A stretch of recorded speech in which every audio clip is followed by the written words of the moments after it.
Good morning and welcome to this webinar. My name is Mark Orchison. I am the founder and CEO of 9 Consulting.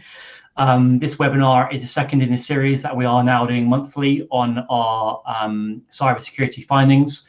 Joining me on the webinar is Adam Willmott, Principal Consultant, who's been leading many of our engagements with our clients. So firstly, just wanted to welcome you for joining us this morning. The webinar will take no more than 20 or 30 minutes. If you have any questions, then please add them into the questions box, and we'll keep an eye on those as we go through. Can everybody hear me? Because I can't see any questions or any chats. So I just wanted to see whether Ellie is typing, Yamar is typing, Glenn is typing. So perfect. Everyone can hear clearly. Sometimes, you know, when you're just talking into a camera and you're not getting any feedback, it can be a bit disconcerting. So I'm pleased that everyone can hear us. Okay, so yeah, hello. I've given you everyone the overview, and I'm going to be unashamedly and plug our governance, risk, and compliance app that you all have access to for 30 days if you haven't already got a license. But it's an app that allows you to manage compliance with data protection law, and the data protection module is first in a number of modules. Safeguarding is next, and then we have cyber security. But there is a lot of videos and training materials in there, and also information on news and events, and an integrated task management platform that allows you to manage your compliance tasks, and incident management allows you to evaluate the impact of a cyber attack if you ever have one. So quite useful. Before we get into our findings, I just wanted to set the scene in terms of some developments around the threat context. In September, around September 17th, the National Cybersecurity Centre in the UK informed all schools, colleges and universities to be aware of the cybersecurity risks because they were being targeted. This is now being reinforced by this announcement from the FBI and associated authorities within the US, notifying that all US schools should be aware of attacks on their distance learning programs. And the conversations that we are having with all of our schools across the world is, when it comes to data protection issues, your biggest risk and your biggest area of concern should be around cyber, and you need to be having conversations with your leadership team in terms of what your current level of cyber vulnerability is, given the known threats, and what you need to do as an organization to get greater visibility about those vulnerabilities, so that you can be protecting. Any chance you can make the slide bigger and you'll pick smaller? I don't see control on my side. Let's have a look. Is that better, Jay, for you? Perfect. So this, the findings from the FBI are reinforced by a slide I'll show you that was showed again in December. But the current number of tracked malware encounters, 63% of them are currently targeting education. So we know that that education as a vertical is being consistently targeted. Something quite interesting in the UK. So this story is from a couple of days old. The UK government has been purchasing laptops for students in state education who don't have devices at home, and a number of those devices were distributed with a known virus connected to the Russian government on them.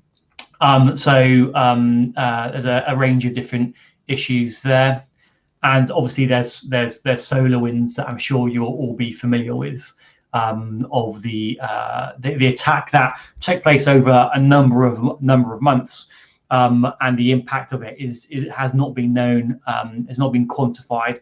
We know that the attack compromised a number of military and government institutions, and it's sort of widely reported that it's going to take a number of months, if not years, to fully determine the impact of that attack.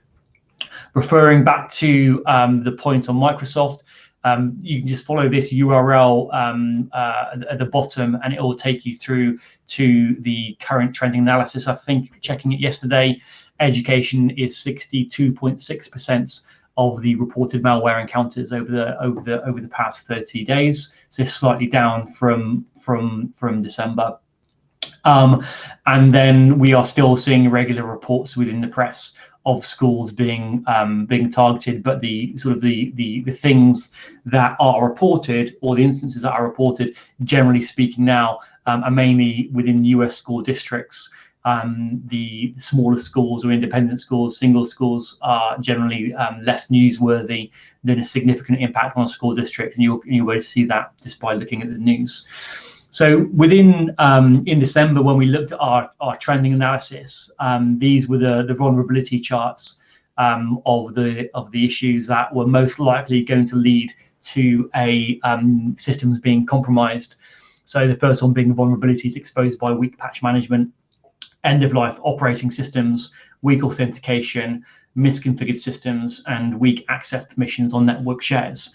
So for this webinar, we did a bit more analysis in terms of looking into those trends, but also the assessments that were taking place over January and will continue to do so within February, which will aid further analysis.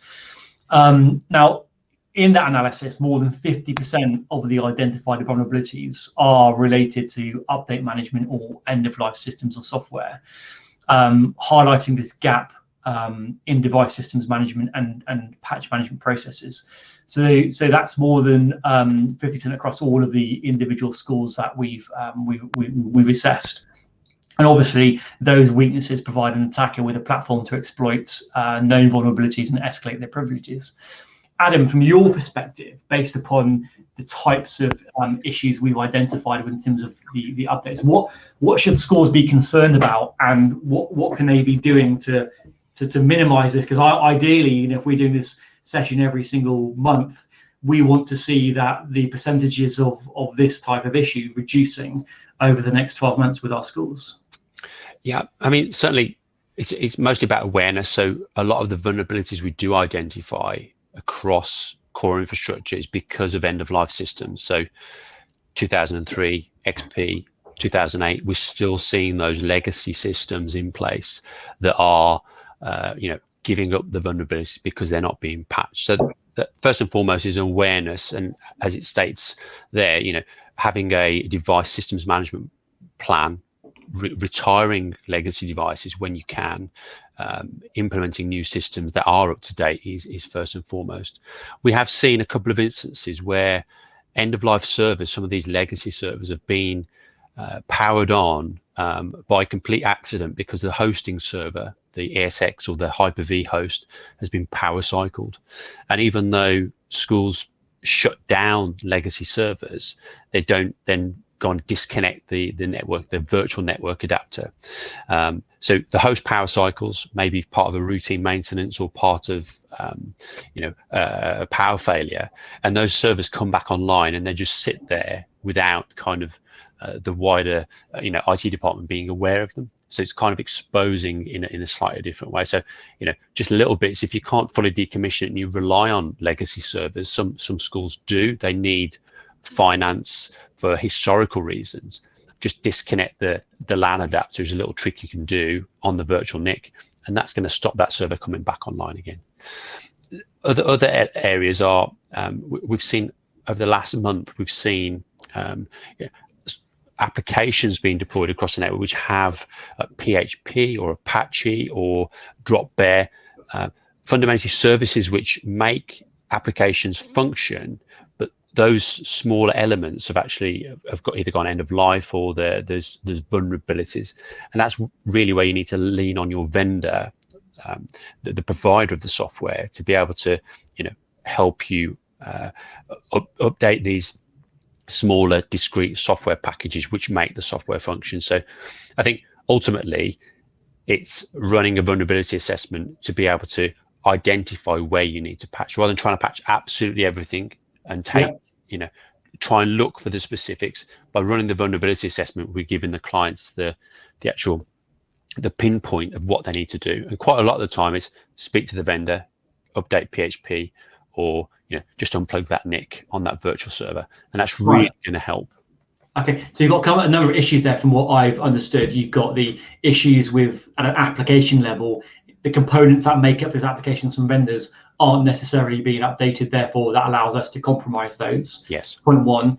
And second point there is that the IT teams are following best practice in decommissioning servers, but the way that those servers have been managed historically, they're not being disconnected, therefore the system itself is automatically booting that platform back up after it's been decommissioned, and then inadvertently there it's just running in the background and is a backdoor into the network. 100%, yeah. And it could be some alerting mechanism where it's polling the device to alert when it comes on, but just a simple trick is just, if it's on a virtual platform, just disconnect the NIC. Very good, very good. Okay, really useful, that one. 25% of vulnerabilities we've identified fall within security misconfiguration category, which is highlighting the configuration weaknesses, of configuration of systems and servers. More often than not, these weaknesses are exposed by malware or malicious traffic seeking out gaps to gain access to systems. What does that actually mean? Yeah, typically we find open ports across servers that typically malware will target. It will look for these open ports that are vulnerable and go after them and route through those ports.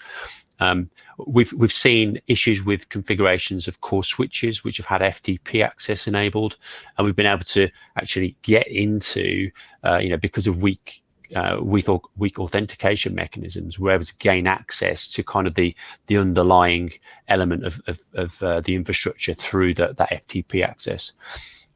We see a lot of SSL certificates as well that have that expired, and if someone with they could essentially set up a man-in-the-middle attack by implementing a certificate in its place and then start intercepting traffic between the core systems, and analysing the packets for further analysis, and essentially start targeting other areas of the network with the data they're gathering.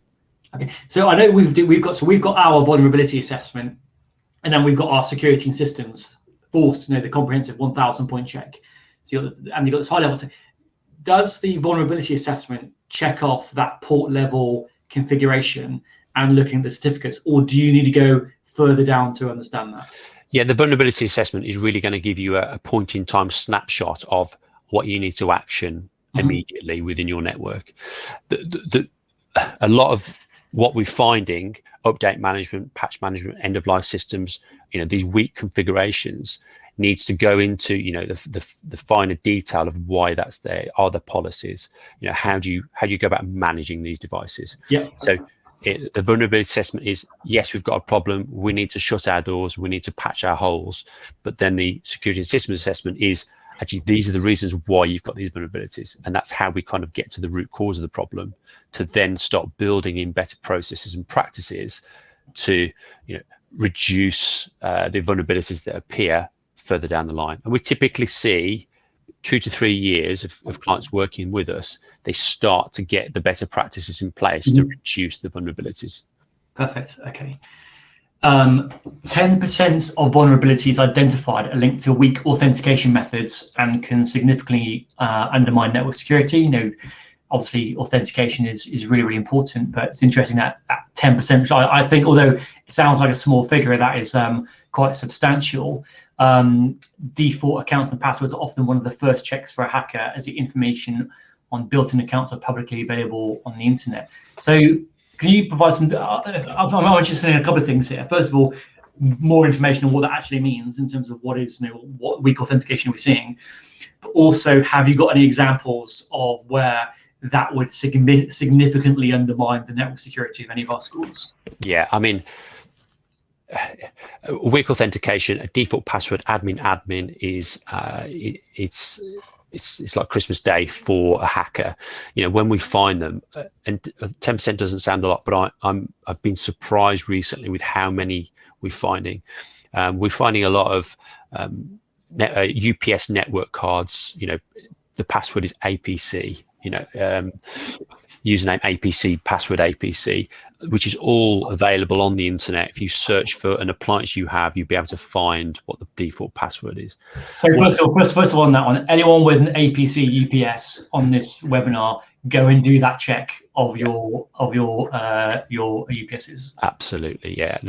It's with the UPS, it might sound like you can't do much, but if with administrative access to a UPS, we can power down the entire core infrastructure environment. All of the servers, we could just shut them down because it controls the power to, the hosting servers. Things we found recently, we've gained access to an MDM platform through weak authentication, which pretty much gave us access to 1,200 devices on the network. So deploying configuration out, seeing the details about the hardware that's deployed, the users that are logged on to those devices. Some MDM platforms allow you to remote access to devices as well. So it was quite a significant find to be able to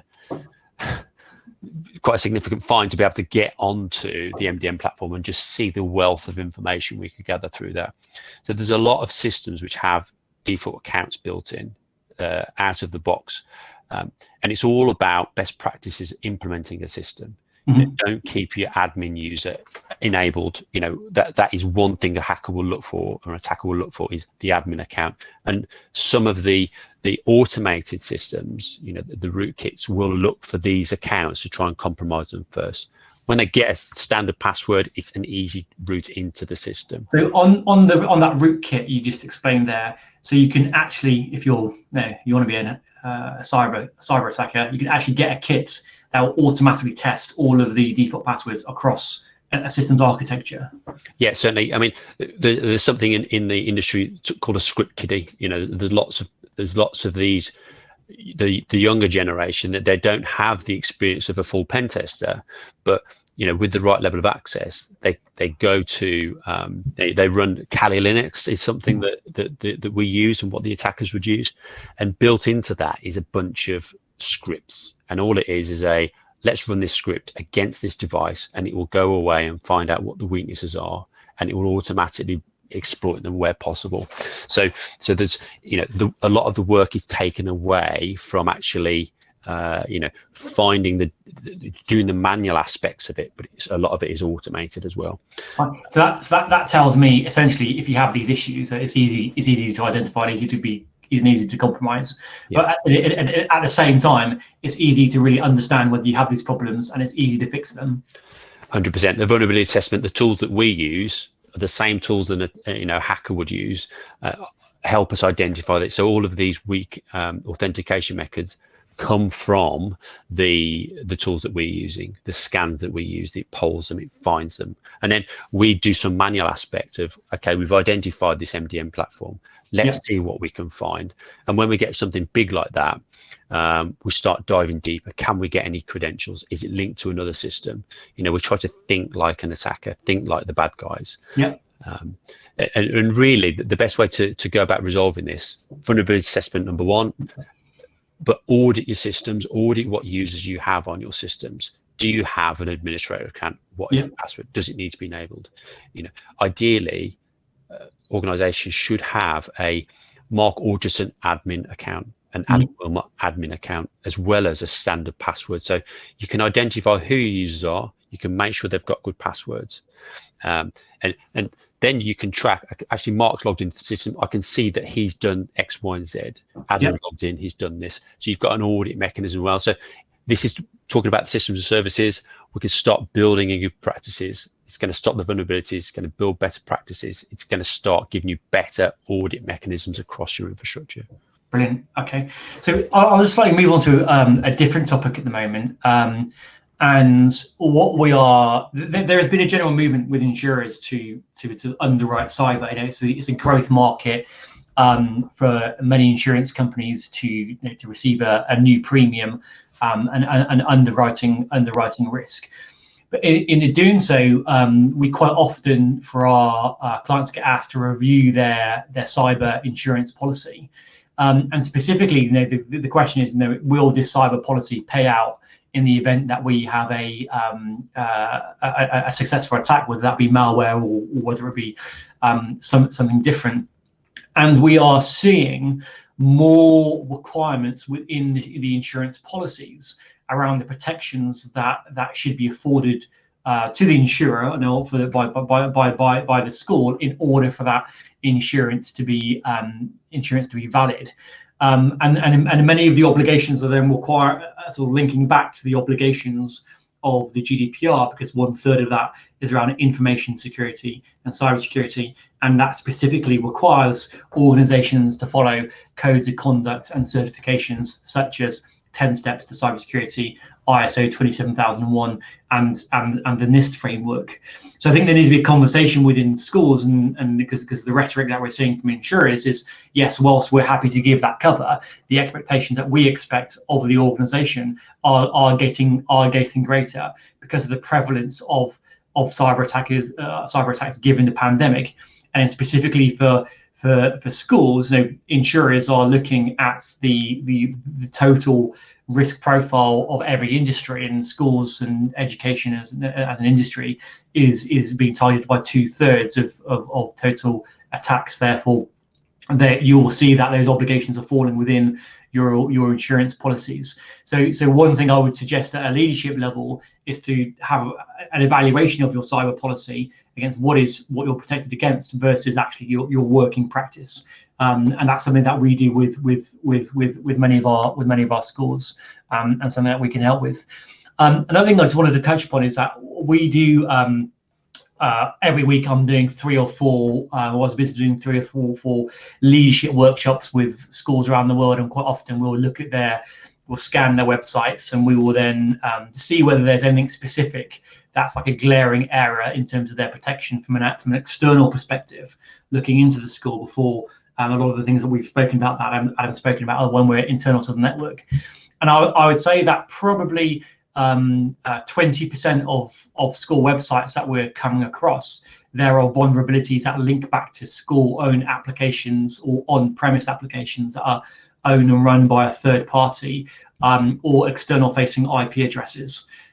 So again, a very simple thing that you can do to look at your own protections is to look at that links that are emanating off of your website into the various platforms that you have. If those platforms are hosted locally, you're going to be at greater risk than if those platforms are hosted in the cloud. Another tip and trick that you can take to move forward. In things like what our recommendations are in terms of like cyber plans for 2021. We've come up with a number of priorities that may be useful for you based upon our experiences of doing the vulnerability assessments and the security and systems assessments. First of all, when you're looking at compliance, and specifically the legal frameworks such as the GDPR or the PDPA or whatever it may be, those frameworks are all about understanding what your risk is and determining what your risk. Working with a school in Thailand this morning, the PDPA goes live in a few months' time, but actually the rhetoric coming from the Thai authorities is not so much about all the legwork around the PDPA. It's all around what your current level of security is, and do you know what your current level of security is, and the expectations around how you've trained your staff on information and cybersecurity. And if you've not determined what your risk profile is, and you haven't got a plan to manage your risk, that is where you're going to see some action from the authorities, whether that be in Thailand or elsewhere. So having that conversation at a board level and having that documented, or at a leadership level, is incredibly important for your own governance within you as a school. Securing your remote devices and services. Adam's giving a number of examples there. Providing awareness training for your staff and students. If you aren't doing any training at the moment, then that's something that perhaps you should consider to do. We have new training videos that will be launched in a few weeks' time that give the sort of overview that you can give to your staff. Those will be available through the website and through YouTube. What we're seeing, we have a program now of developing honeypots for our schools. So those of you who are working with us on the Security and Systems Essentials program, which is sort of like an outsourced Chief Information Security Officer, you will see that over the next year we'll be working with you to put in honeypots within your network and systems architecture. And essentially what those are early warning systems that look like vulnerabilities internal to your network or to your systems that basically encourage, if someone was on your network that was seeking to compromise your systems, they would go and attack. They go and attack. A doorbell was rung. You know someone's on your network because that's the purpose of the honeypot, and therefore you can close them down. So if you've not thought of honeypots, then after the vulnerability assessment, the honeypots would be sort of your next step in terms of creating that early warning system, and it's something that should be on your roadmap as an organization, because it tells you that an intruder is inside your network. Securing the cloud services, so not just around Google and Office 365, because when you get those, you get a basic configuration, and specifically with Google, you need to pay more to get a greater level of security protections. I think that there needs to be an assessment. Part of your program should be assessing your entire cloud footprint and looking at the security levels between those platforms and also the data within them. And I think in the next few months we'll do a specific webinar on the security of cloud services rather than just vulnerability. User access levels, relatively straightforward. Supplier compliance and protections.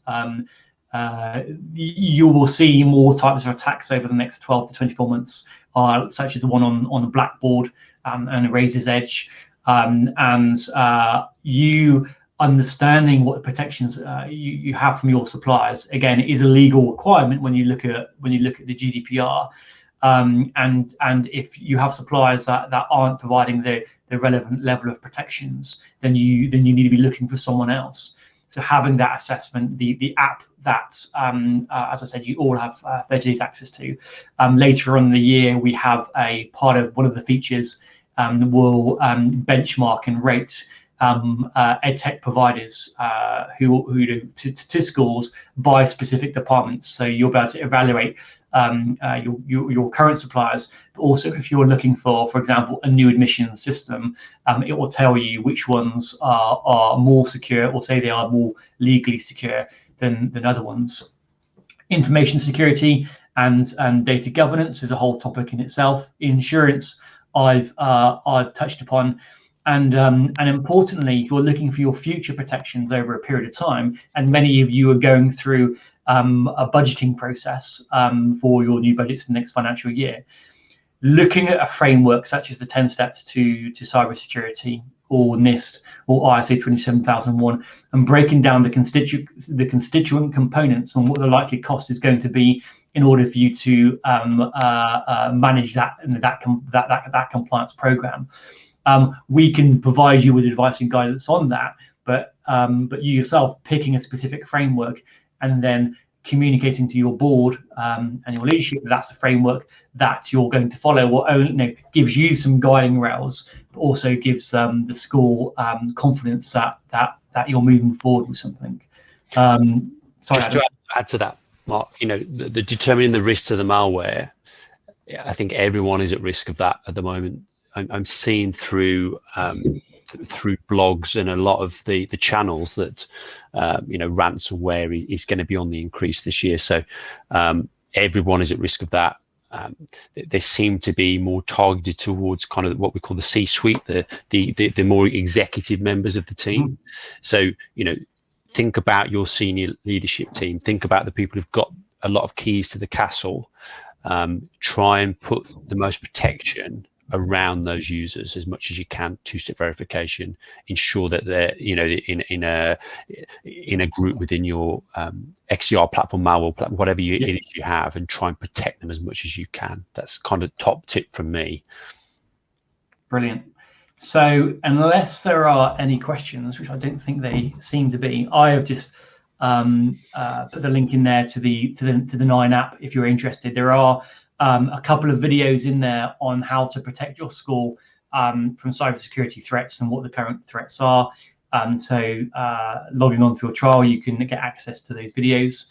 I hope this has been useful. Again, listening in today, if there are any topics that resonate with you or you think that are really, really important to you, then do let us know, because we want to deliver content that is useful and is going to make a difference. So any feedback from you is going to be very, very useful. We have a whole number of vulnerability assessments and security work that we're doing over the course of February. So around mid-February, we'll look at where the current trends are, and then we'll look to organise another webinar if things have sufficiently changed and there's some useful information to communicate out to you. There are a couple of other webinars that we've got structured, so or being scheduled. There is a webinar with a number of directors of IT. So we have Ben Morgan from UWC Southeast Asia, a school of 6,000 children across 2 campuses, and Simi Kindola, who's the director of IT at Hampton School in the UK, a leading independent boys' school. They'll be joining me, perhaps with a couple of others, to discuss their priorities for 2021, what they see as the key challenges within the independent schools market and with the international schools market, and their thoughts in terms of how schools can really collaborate together to make things easier given the challenges that everyone faces. So that will be published in the next few weeks, and it'd be great if you could join us for that. So I have nothing else to say. So thanks for joining us today. And if you need any support, then please feel free to get in touch. Thank you very much.